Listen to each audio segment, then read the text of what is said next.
안녕하십니까? 오늘 말씀은 사무엘하 11장 2절부터 15장까지 말씀입니다. 요절은 12장 7절. 나단이 다윗에게 이르되 당신이 그 사람이라. 사무엘하는 총 이제 24장인데 11장부터가 분위기가 완전히 바뀝니다. 10장까지 다윗의 위대한 승리라면은 11장부터는 다윗이 미끄러지는 부분이 나오고 있습니다. 11장에서 10장 전쟁 연장선상에 있는데, 원래 그 암몬은 좋은 관계였습니다. 그러나 암몬의 왕 나하스가 죽고 나서 그의 아들 한운이 왕이 되었을 때 다윗을 배반합니다.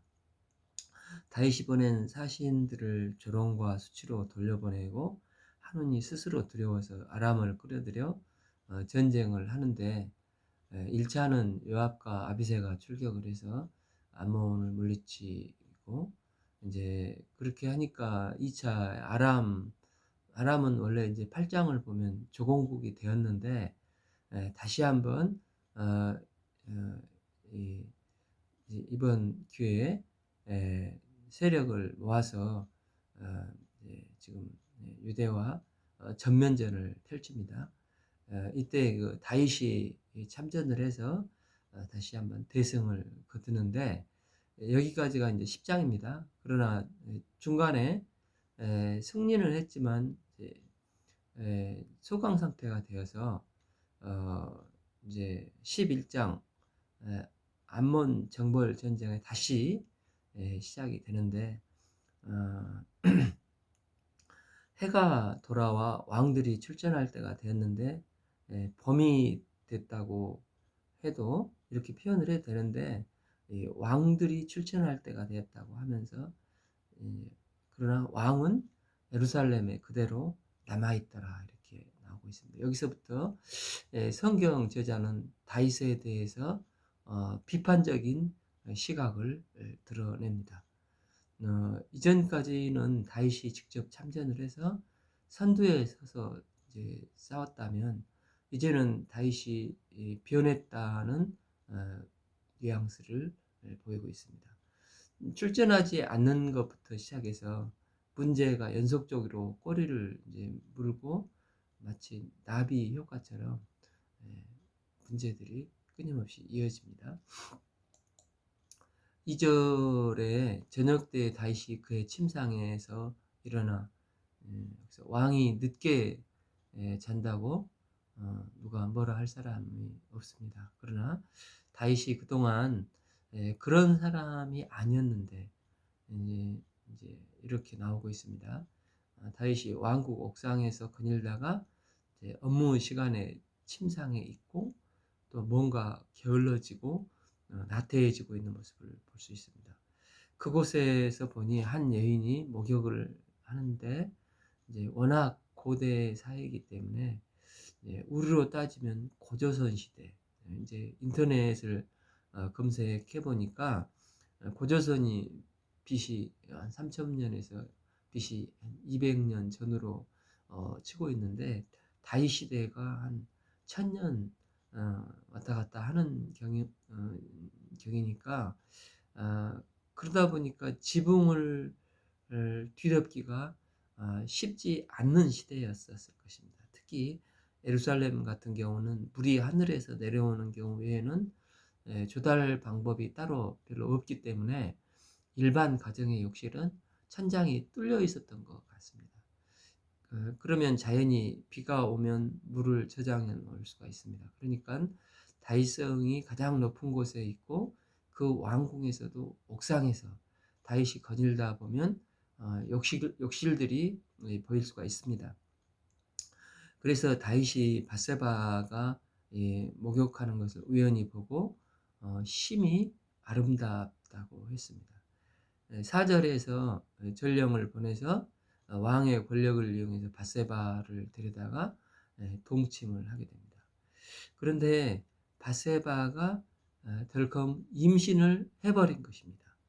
이 바세바가 임신한 것보다도 다윗은 자신의 치부를 드러내는 것에 대해서 부끄러워 인제 어 남편 전쟁 중에 있는 남편 햇사람 우리아라는 장군을 불러들여서 자꾸 이 여인과 동침시켜서 죄를 무마시키려고 시도를 하고 있습니다. 그런데 우리아는 다윗이 잃어버린 신의를 가지고 있는 사람이었습니다. 11절에서 우리아가 다윗에게 아뢰되 언약과 이스라엘과 유다와 야영 중에 있는 내 주 요압과 내 왕의 부하들이 바깥 들에 진치고 있거늘 내가 어찌 집으로 가서 먹고 마시고 내 처와 같이 자리이까.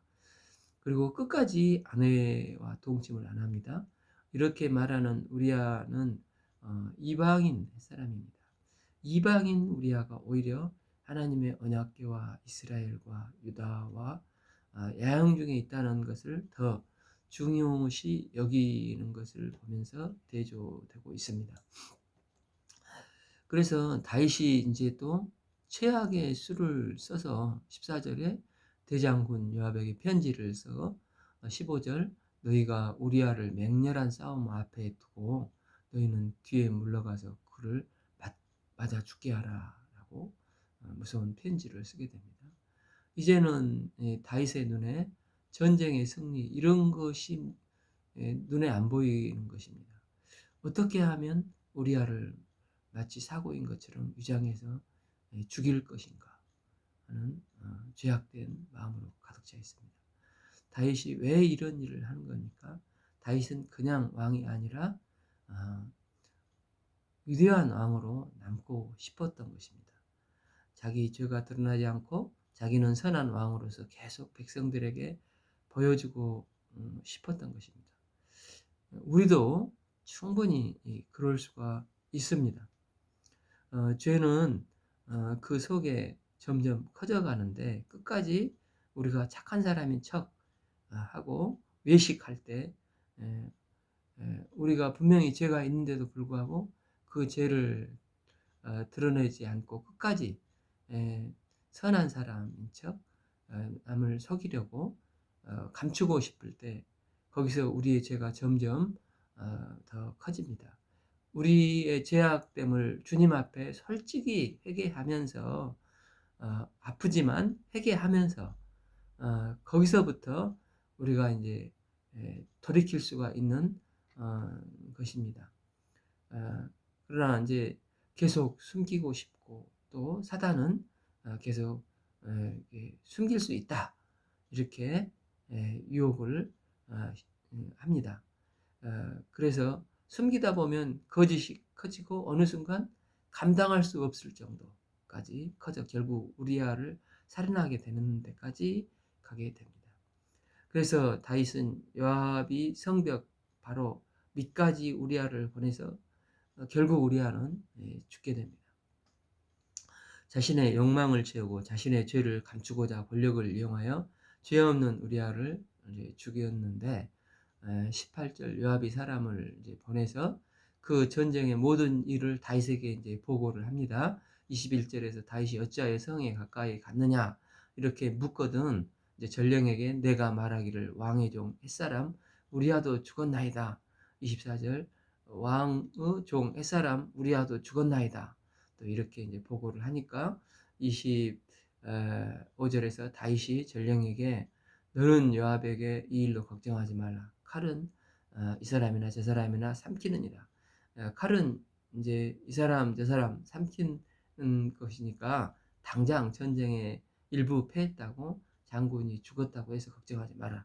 정말 추악한 모습을 보여주고 있습니다. 이제 12장 1절에서 여호와께서 나단을 다윗에게 보내시니 다윗은 마치 아무 일 없는 것처럼 왕궁을 거닐고 있을 때 다윗을 책망하기 위해서 나단을 선지자를 보냅니다. 여기서 이제 처음부터 나단이 다윗의 죄를 지적하면 받아들일 수가 없을 수가 있으니까 지혜롭게 이야기를 만들어냅니다. 그가 다윗에게 가서 한 성읍에 두 사람이 있는데 한 사람은 부하고 한 사람은 가난한데 3절에서 가난한 사람은 작은 양 암양 새끼 한 마리뿐인데 그 암양 새끼를 딸처럼 애지중지 키웠습니다. 4절에서 그 부한 사람은 양과 소가 심이 많으나 자기에게 온 행인을 위하여 자신의 양과 소를 아껴 잡지 아니하고 가난한 사람의 양 새끼를 빼앗아다가 자기의 온 사람을 위하여 잡았나이다. 이 사람을 어떻게 할까요? 이렇게 이제 다윗에게 이제 말을 하는데 이제 5절에서 다윗이 그 사람으로 말미암아 노하여 나단에게 여호와의 살아계심을 두고 맹세하노니 이 일을 행하는 그 사람은 마땅히 죽일지니라.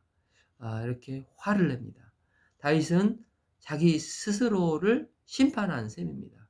그의 말대로 그는 죽어 마땅한 죄인입니다. 이게 바로 7절에서 이때 바로 다시 이제 다윗이 이런 고백을 하니까 나단이 당신이 그 사람입니다. 나단 선지자는 다윗의 죄에 대한 세 가지 처벌을 말합니다. 첫째 10절에서 내가 이제 나를 업신이 여긴 거로 햇사람 우리아의 아내를 빼앗아 내 아내로 삼았은즉 칼이 내 집에서 영원히 떠나지 아니하리라. 둘째 11절에서 그의 철을 다른 사람에게 주게 될 것이고 셋째 14절에서 당신이 낳은 아이가 반드시 죽으리라 라고 하는 심판의 말씀을 하십니다.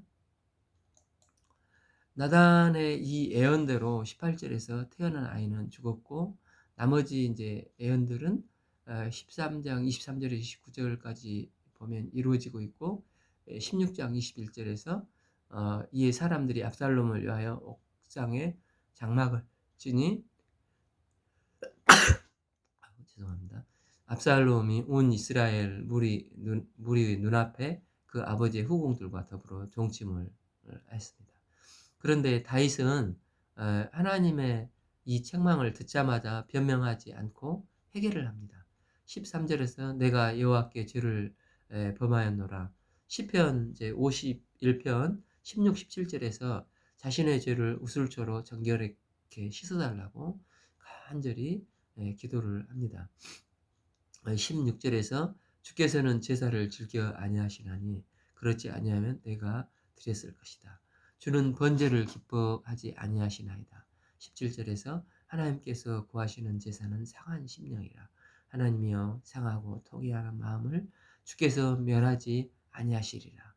시편 51편은 다윗이 자신의 죄악을 가장 처절하게 애통하며 회개하는 시인데 여기에서 나는, 내가, 나 등의 1인칭 주어 본인의 죄를 회개하는 게 이제 32회나 사용될 만큼 다윗의 회개는 뼈를 깎는 듯한 심령의 아픔을 동반을 하고 있습니다. 하나님께서 이 다윗의 마음에 가장 합했던 사람이었는데 다윗이 하나님 앞에 자신의 죄악을 이처럼 이제 철저하게 뼈저리게 쏟아놓고 이런 것으로 인해서 이런 진실된 회개를 통해서 하나님과 관계가 회복되는 것을 보게 됩니다. 18절에서 방금 얘기했듯이 첫째 아이가 이제 1회 만에 죽고 다윗이 이제 금식 기도하다가 19절에 신하들이 수군거리는 것을 듣고 다윗이 이제 죽은 것을 깨닫고 그 신하들에게 묻되 아이가 죽었느냐? 이제 대답하니 죽었느니라 죽었습니다 이렇게 하는지라. 20절에 다윗이 땅에서 일어나 몸을 씻고 기름을 바르고 의복을 갈아입고 음식을 그 앞에서 차리게 하고 먹는지라. 다윗은 하나님의 뜻에 온전히 순복하는 마음을 갖습니다. 13장은 다윗의 죄는 용서를 받았지만 그 죄의 대가는 치르게 되는 것을 보게 됩니다. 다윗의 아들들이 여럿이 있는데 그 중에서 1절에 암논이라는 아들이 있습니다. 그 암논이 배다른 누이 다말을 사랑하는데 3절에 그때 요나답이라는 나쁜 계략 꾸미는 자가 암논에게 에, 침상에 누워 병든 채 하다가 6절에 왕이 와서 그를 볼 때 누이가 과자를 먹여주게 하소서 하고 다말을 침상으로 끌어들여 어, 범에 범하라고 이런 말도 안 되는 이제 계교를 얘기를 해줍니다. 그래서 이제 7절에 암논이 그 말대로 하고 12절에 암논이 침상으로 이제 부르니까 다말이 내 어라버지여 나를 욕되게 하지 말라. 이런 일은 이스라엘에 마땅히 행하지 못할 것이라. 이 어리석은 일을 행하지 말라. 13절에 차라리 왕께 말해서 나와 결혼을 하겠다고 말해라. 그가 나를 내게 주기를 거절하지 아니하시리라. 이렇게 말하는 것을 강력하게 항의하면서 말하는 것은 물론 율법에는 엄격하게 근친상간을 금하고 있지만 그 시대에 이제 문화상으로 이런 근친상간의 문제가 이제 배다른 어머니니까 용납이 되고 있는 것을 보게 됩니다. 다말이 더 지금 강력하게 반항하고 문제를 삼고 있는 것은 차라리 결혼을 한 다음에 정당하게 관계를 맺으면 되는데 혼전 관계가 문제인 것을 말하고 자신을 강간하려고 하는 참 암논에게 강력하게 반발을 합니다. 그러나 이제 암논이 14절에 보면 그 말을 듣지 아니하고 힘이 셈으로 억지로 그와 동침을 합니다. 이제 더 큰 문제는 15절에서 그리하고 암논이 그를 심히 미워하니 이제 미워하는 마음이 전에 사랑하던 사랑보다 더한지라. 암논이 그에게 이르되 일어나 가라 이렇게 하면서 17절에 그 이런 그 다말을 이런 저기를 여인을 성추행하고 쫓아버립니다. 19절에 다말이 재를 자기의 머리에 뒤집어 쓰고 그의 채색 옷을 크고 찢어 크게 부르짖었습니다. 이렇게 되니까 20절에서 이 큰오빠의 마음 압살롬이 암논을 볼 때 마음이 이제 미워해지고 21절에 다윗 왕이 이 모든 일을 듣고 심히 노하기는 했지만 그러나 이제 다윗이 아무런 징계를 내리지 않는 것입니다. 압살롬이 이 마음에 이 원수의 마음을 품고 적개심을 품고 2년간 이제 지내다가 2년 후에 23절 보면 에브라임 곁 바알솔에서 압살롬이 양털 깎는 일이 있음에 왕의 모든 아들들을 초청해서 29절에서 암논을 이제 죽입니다. 그리고 이제 고륙 상전이 일어났고 34절에 이제 압살롬은 다윗이 두려워서 도망을 갑니다. 37절에서 압살롬은 도망가서 이제 그술의 왕 달메에게로 도망갔는데 그술 왕 달메의 딸 마아가가 압살롬의 친어머니 다윗의 아내라는 것을 말씀드렸습니다. 이제 14장에서 다윗이 압살롬을 보고 싶어지는 것입니다. 2절 이제 2절에서 수르아의 아들 요압 왕의 마음이 요압 왕이 이제 요압이 왕의 마음이 압살롬에게 향하는 줄 알고 다윗이 아들이니까 보고 싶은데 용서는 안 되고 이런 이중적인 마음이 있는 것을 간파합니다. 그래서 요압이 다윗의 마음을 알고 앞에서 다윗이 압살롬을 보고 싶어 하는구나 하고 이제 환경을 만듭니다. 앞에서도 말씀드렸듯이 이 요압은 정말 이상한 사람인 것 같습니다.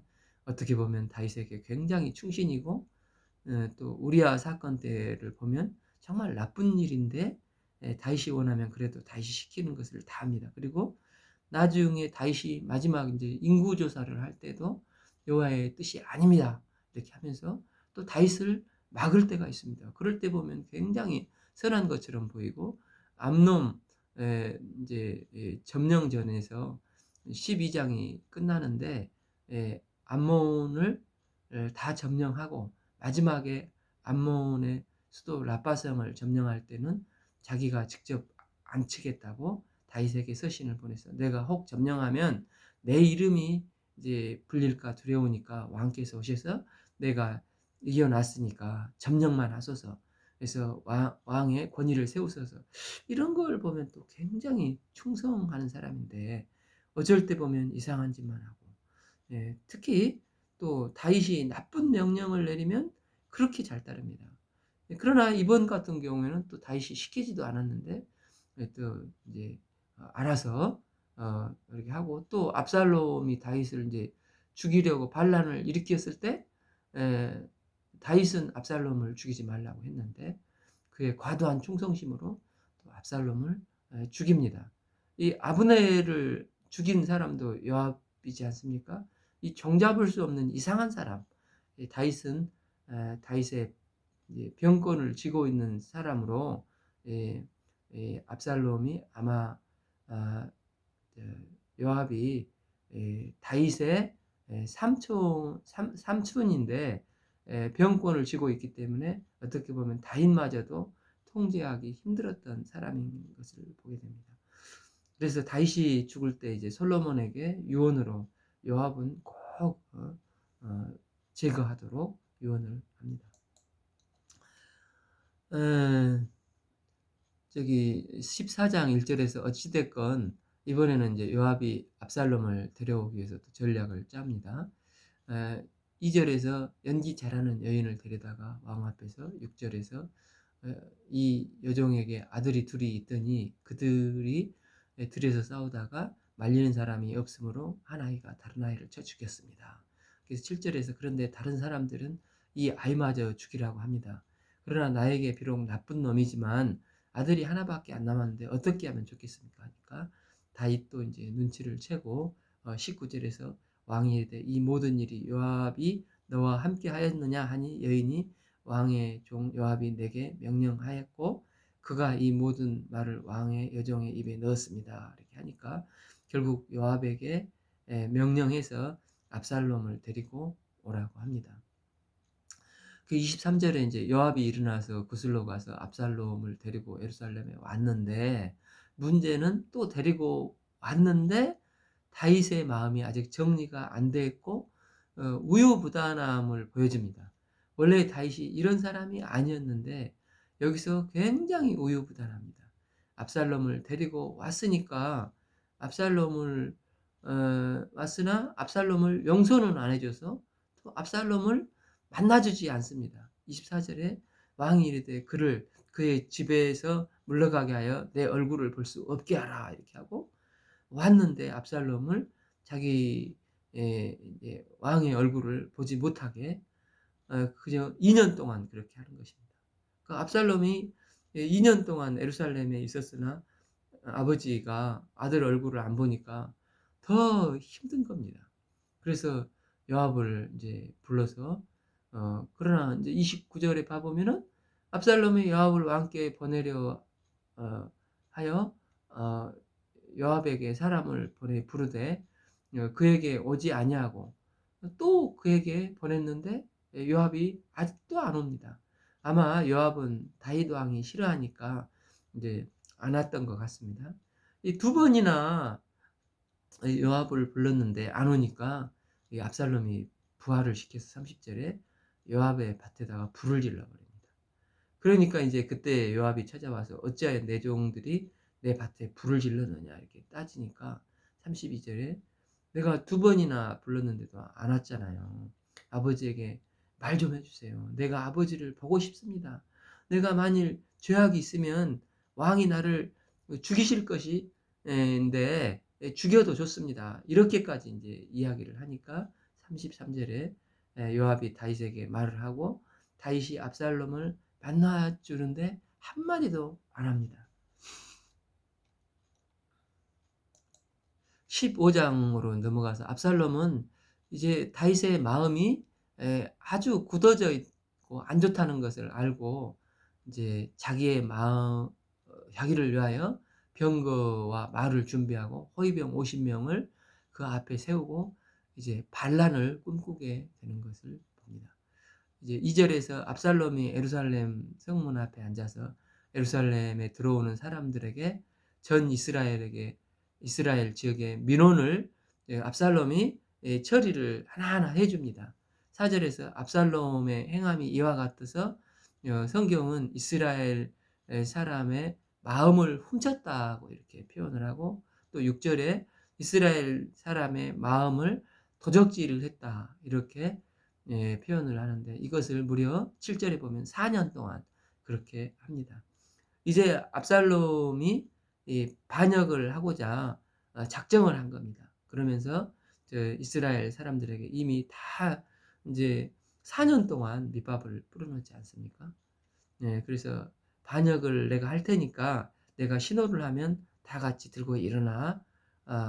7절에서 이제 이렇게 해놓고 헤브론으로 이렇게 가고, 10절에서 너희는 나팔 소리를 듣거든 곧 말하기를 압살롬이 헤브론에서 왕이 되었다 하라 이렇게 하니까, 헤브론은 다윗이 왕위에 올랐던 곳입니다.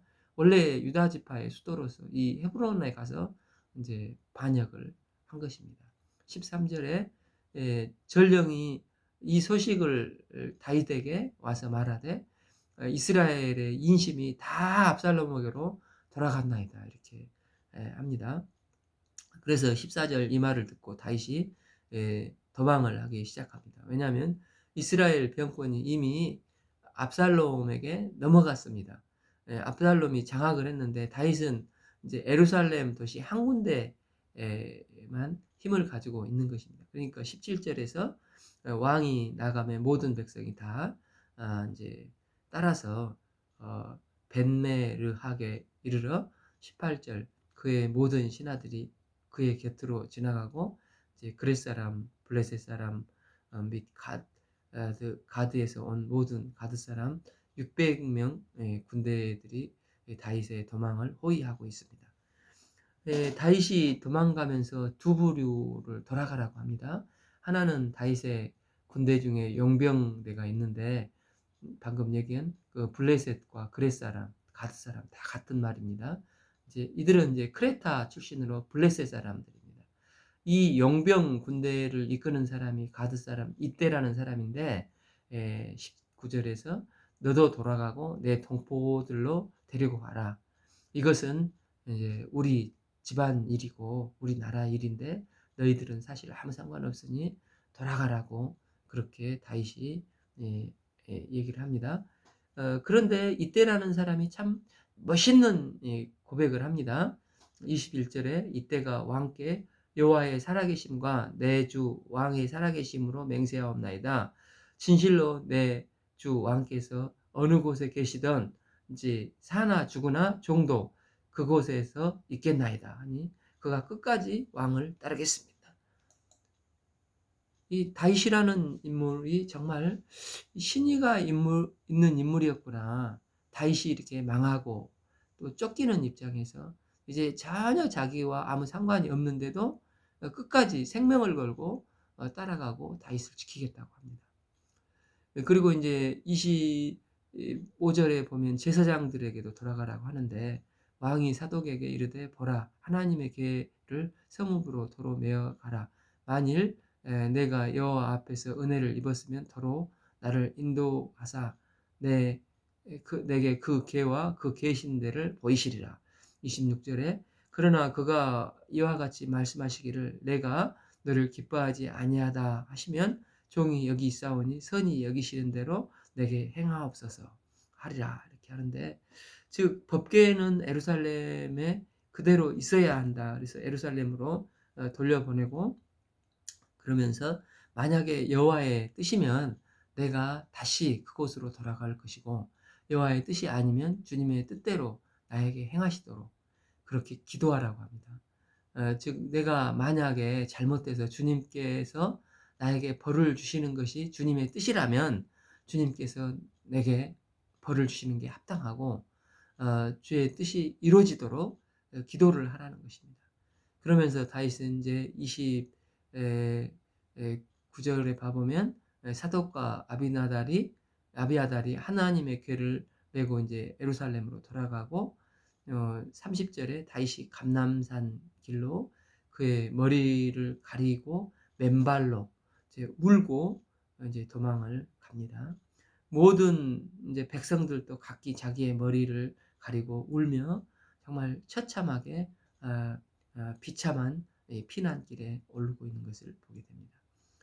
이제 32절에 다윗이 하나님을 경배하는 마루턱에 이제 이를 때에 아렉 사람 다윗의 친구인 후세가 옷을 찢고 흙을 머리에 덮고 다윗을 이제 맞이하는데 37절에 다윗은 이 친구이면서 당대의 전략가인 후세를 몰래 압살롬이 예루살렘 궁에 들어갈 때 압살롬에게 마치 거짓 항복하도록 해서 그 편에 서게 해서 보냅니다. 오늘은 이제 11장 2절부터 15장까지 읽겠습니다. 감사합니다.